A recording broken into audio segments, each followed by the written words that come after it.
मैं आपकी पूजा, आपका व्रत पूर्ण करवाने में आपकी सहायक बनूंगी स्वामी।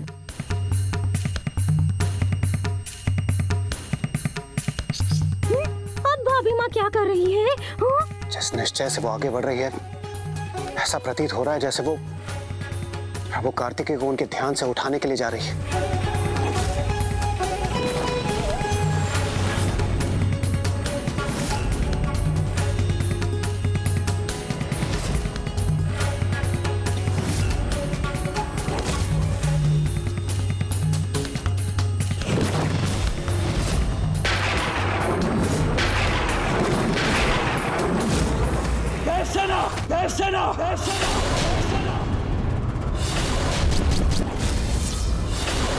अब आपको क्या हुआ देवराज?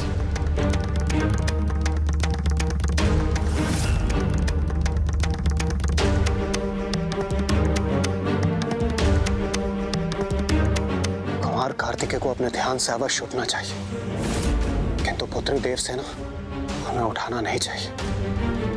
कहीं प्रभु कार्तिकेय उसे देखकर अपना संयम न खो दे और उनका व्रत अपूर्ण न रह जाए। हाँ देवराज, कल तो प्रभु गणेश जी ने उनके क्रोध को संभाल लिया था, किंतु यदि अब वो न आ सके तो?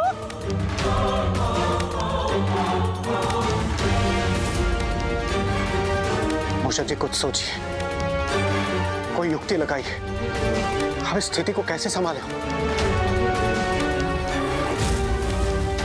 करो, जितनी पूजा करनी है उतनी करो, क्योंकि मेरे लिए अपनी बहन के प्रति स्नेह से बढ़कर और कुछ नहीं। मैं अभी दिखाता हूं कौन भीरू और अक्षम है।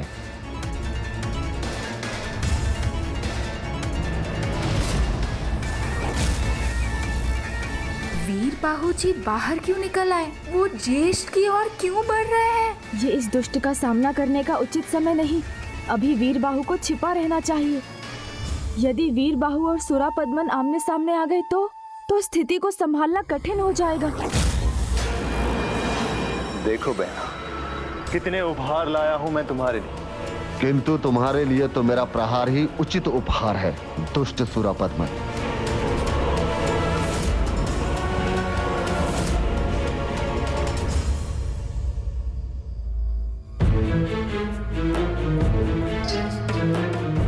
प्रभु को ध्यान से बाहर लाए बिना भी तो उनकी पूजा पूर्ण करवाई जा सकती है। पुत्री देव से न रुक गई है, कारण जो भी हो, यदि वो रुक गई है तो वो उचित ही है। मेरे मन में तुम्हारे प्रति कोई दुर्भावना नहीं है बहना। देखो देखो, ये उपहार तुम्हें सर्वाधिक प्रिय है, ये उसका प्रमाण है। इसके दुर्वचनों का दंड भ्राता के हाथों मिलेगा, इसलिए मैंने इसे दंडित नहीं किया वीरबाहु। किंतु मत भूलिए, हम यहाँ जयंत की रक्षा के लिए आए हैं। हमें अपना ध्यान उसी पर केंद्रित रखना चाहिए। वीरबाहु जी लौट गए, लगता है ये संकट तो टल गया। ये संकट फिर से न उठ खड़ा हो, इसके लिए ज्येष्ठ को शीघ्र यहाँ से लौटाने का उपाय मुझे ही करना होगा। दीजिए ज्येष्ठ, आपकी बहना को आप पर पूर्ण विश्वास है। मैं ये रक्षा सूत्र बांधने के लिए तत्पर हूँ। आपके स्नेह का तो इतना ही प्रमाण पर्याप्त है कि आप मुझे यहाँ महेंद्रपुरी में रहकर भी प्रभु कार्तिकेय की पूजा करने दे रहे हैं, और आपके लाए इतने बहुमूल्य उपहार को पाकर तो मैं और भी प्रसन्न हूँ। तो भला मैं आपका यह आदेश कैसे ठुकरा सकती हूँ? दीजिए ज्येष्ठ।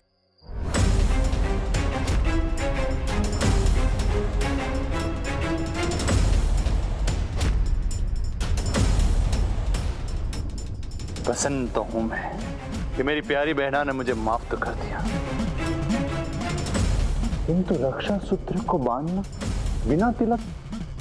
महत्व विधि विधान का नहीं, एक दूसरे के प्रति स्नेह की भावना का है, और आपकी ये बहना आपको कभी किसी संकट में नहीं देख सकती। यदि ये सत्य है तो वचन दो मुझे कि तुम गुप्त रूप से कार्तिकेय की पूजा करोगे। वचन दो मुझे कि उसके अंत के साथ तुम उसकी पूजा का भी अंत करोगे। वचन दो मुझे बहन, जिस जयंत के कारण तुम्हारी माता और भ्राता दुर्बल प्रमाणित हो रहे हैं, तुम उसका हृदय परिवर्तन करने में हमारा साथ दोगे, उसे हमारी पूजा करने के लिए तैयार करोगे।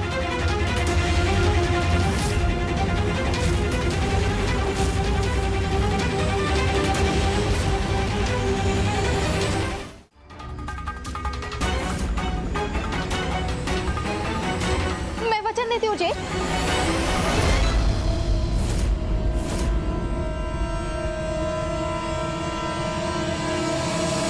हाँ ज्येष्ठ, मैं आपको वचन देती हूँ, आप जो कहेंगे वो मैं अवश्य करूंगी। किंतु अभी मुझे एकांत में संध्या, वंदन और आरती संपन्न करने की अनुमति दे। उचित है। हाँ हाँ, कर लो। जब तक जयंत का मन परिवर्तन करने में तुम हमारी सहायता करती हो, तब तक जो करना है वो कर लो। फिर तो मैं स्वयं तुम्हें कार्तिकेय की पूजा करने का दंड दूंगा, मृत्यु दंड।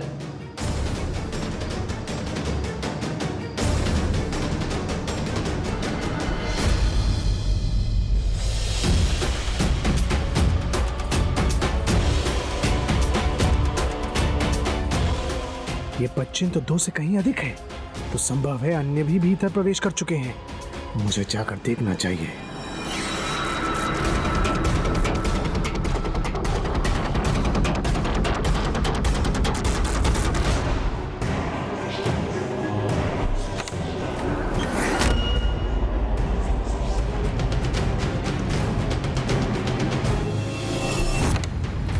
प्रणाम पिताश्री, आप यहाँ?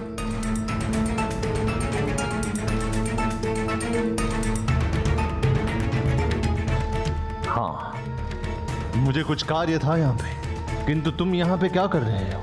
तुम्हें जो कार्य सौंपा गया है वो अभी तक पूर्ण क्यों नहीं हुआ? वही तो करने आया था यहाँ। मेरे उल्लुक ने बुआ जामुखी के साथ उन 2 घुसपैठियों को देखा है। असंभव है। मैं और मेरे सैनिक यही कुटीर में थे, यहाँ पे कोई नहीं है। व्यर्थ में अपना समय नष्ट मत करो। जो कार्य तुम्हें सौंपा गया है वो शीघ्र पूर्ण करो, अन्यथा माता सुरा से ही क्रोधित हो जाएगी।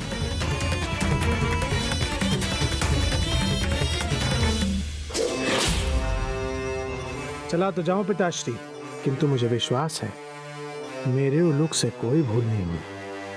वो दोनों अवश्य भीतर ही हैं। अजामुखी, वचन की अपनी एक मर्यादा होती है। सुपात्र वचन का मान रखते हैं और कुपात्र उसका दुरुपयोग करते हैं। इसलिए वचन सोच समझकर देना चाहिए। प्रभु, आप सर्वथा उचित कह रहे हैं, किंतु उन्होंने मुझे विवश कर दिया था और कोई मार्ग ही नहीं छोड़ा। मेरे लिए ज्येष्ठ का लौटना और आप दोनों का जयंत को ढूंढना सर्वाधिक महत्वपूर्ण था।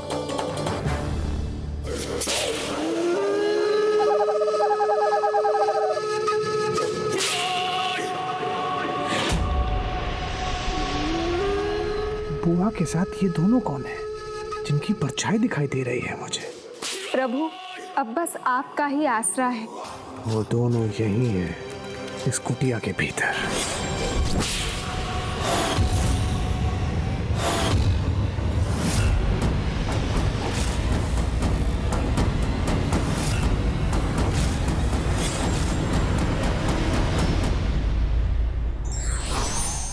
श्रद्धा पूर्णतः मन में उत्पन्न होने वाला भाव है। छल या बल के द्वारा इसे किसी के हृदय में स्थापित नहीं किया जा सकता।